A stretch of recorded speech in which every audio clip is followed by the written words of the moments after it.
You ask Tiger to solve. This deals with linear equations with one unknown.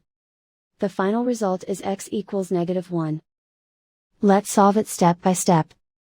Simplify the expression. Group like terms. Simplify the arithmetic. Group all constants on the right side of the equation. Subtract 15 from both sides. Simplify the arithmetic.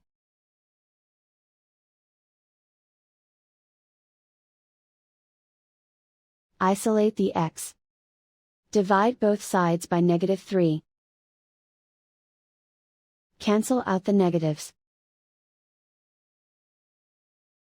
Simplify the fraction.